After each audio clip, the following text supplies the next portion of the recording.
Je me suis toujours demandé pourquoi moi et pas les autres.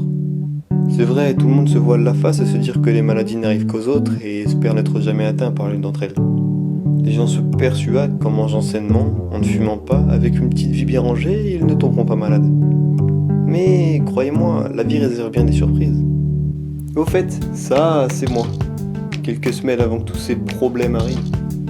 Comment je m'appelle ? Mes parents hésitaient entre Baptiste et Paul, mais au final, je m'appelle Léo. Allez savoir pourquoi. Pour tout vous dire, j'étais une personne plutôt normale. Enfin, il n'y avait rien de bizarre chez moi, mais rien d'extraordinaire non plus. Bon, je n'étais pas très organisé, je n'étais pas non plus le plus populaire de ma fac. Je n'avais aucun tatouage, ni même d'allergie, et je n'avais pas 2000 amis sur Facebook. En ce qui concerne ma santé, tout allait plutôt bien. Je n'avais pas de diabète, pas de troubles du comportement, et pour tout vous dire, les jeux vidéo ne m'avaient jamais rendu violent.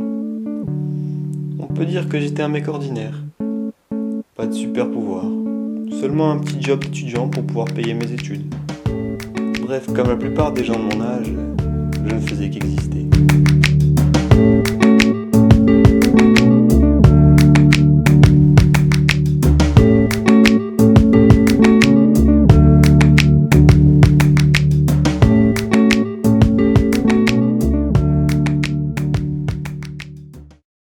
Jusque-là, tout allait bien. Mais au bout d'un moment, des anomalies ont commencé à apparaître. Mes notes dégringolaient, mes mains et mes poignets commençaient à se crisper, et puis tout s'est accéléré. Je me souviens, c'était un jeudi après-midi. J'étais parti voir le médecin de famille parce que tout ça me semblait bizarre. Il m'a alors conseillé d'aller voir un neurologue. Merci beaucoup, bonne soirée, suivant. Qui a tout de suite suspecté une maladie lysosomale. 6 mois plus tard, le diagnostic était confirmé. J'étais malade.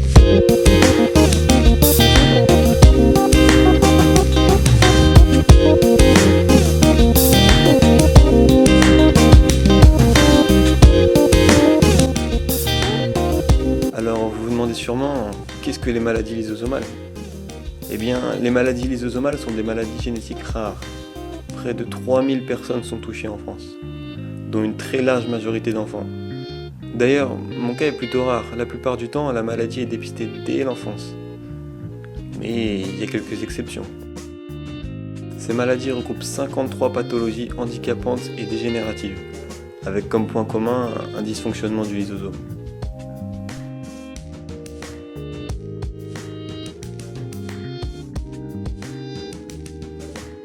Bon, pour vous éclaircir un peu sur les maladies lysosomales, je vous invite à regarder ce schéma.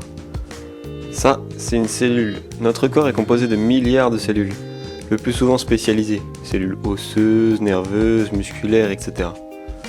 À l'intérieur d'une cellule, on trouve des organites, comme le noyau ou encore les lysosomes. Ils sont tous indispensables à la vie.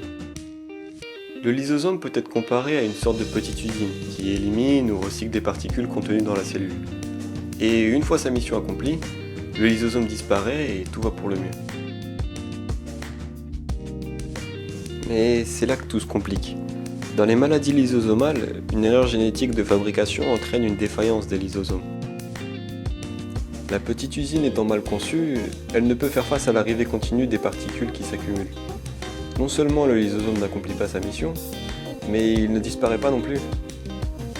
Puis d'autres lysosomes défaillants sont fabriqués et progressivement ils vont engorger et surcharger la cellule qui va se déformer et entraîner peu à peu des modifications dans l'organisme. Après, ça dépend des cellules qui sont concernées, mais le cerveau, les os, le cœur ou autres peuvent être touchés. À partir de ce moment-là, j'ai compris que mon avenir était tracé. Au fur et à mesure des jours qui passaient, je m'enfonçais dans ma maladie, avec pour seul soutien celui de ma famille et des amis qui me restaient. Mais réellement, qui pouvait comprendre ce que je vivais ? Malgré mon sourire permanent, j'étais devenu trop différent d'eux. Et je me sentais seul. Trop seul.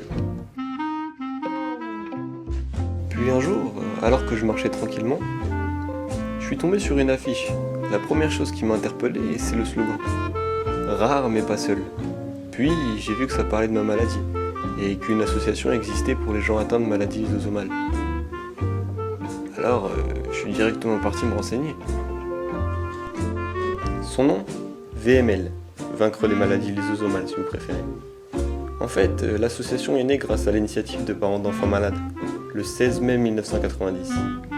Elle s'inscrit dans une démarche de combat contre ces maladies génétiques. Le nombre d'adhérents de VML s'est établi début 2013 à 1185 personnes qui sont aussi bien présentes physiquement et moralement.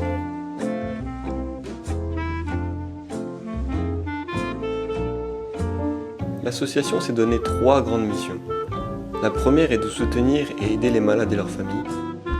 La deuxième est de soutenir la recherche scientifique et médicale afin de développer des nouveaux médicaments. Et la troisième est de vous sensibiliser et de vous mobiliser pour faire de vous des bénévoles. D'ailleurs, j'en suis sûr que la plupart d'entre vous pensent ne connaître aucun malade atteint d'une maladie lysosomale. Mais détrompez-vous. Keenan, ça vous dit quelque chose ? Allez, je vous donne un petit indice.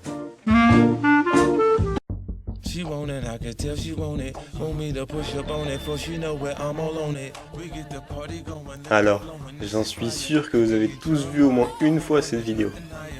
Il s'appelle Keenan Kyle et il a 18 ans. Lui aussi est atteint d'une des 53 maladies lysosomales. Et en 2009, pour tromper l'ennui et la solitude, il a commencé à poster des vidéos où il chante en playback dans sa chambre. Entre moquerie et amusement, ces vidéos ont fini par faire le buzz et ont été vues par des millions d'internautes. Puis un jour, 50 Cent est venu à sa rencontre. Alors depuis, il fait des playbacks avec les plus grandes stars. Mais malgré tout ça, il faut savoir que Keenan est souvent hospitalisé et a subi déjà une dizaine d'opérations. Il peut aussi souffrir de problèmes cardiaques et même de surdité. Bref, un passé peu joyeux et un futur presque tracé.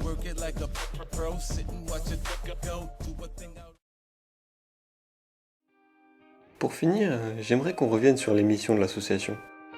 À vrai dire, la mission la plus dure est de vous mobiliser. VML organise plein de manifestations en tout genre. Des marathons, des rassemblements, des événements sportifs, etc. Mais sans bénévoles, tout cela est impossible. Alors, je sais finalement pas trop quoi vous dire pour vous motiver. Mais juste n'oubliez pas une chose. Nous sommes rares, mais pas seuls.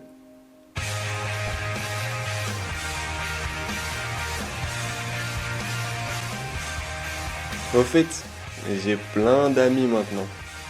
J'ai rencontré plein de gens et fait plein de trucs plutôt cool. On s'occupe super bien de moi et pour l'instant, malgré tous ces problèmes, tout va pour le mieux. Ah oui, et une dernière chose. N'oubliez pas que tout ça peut s'arrêter à tout moment.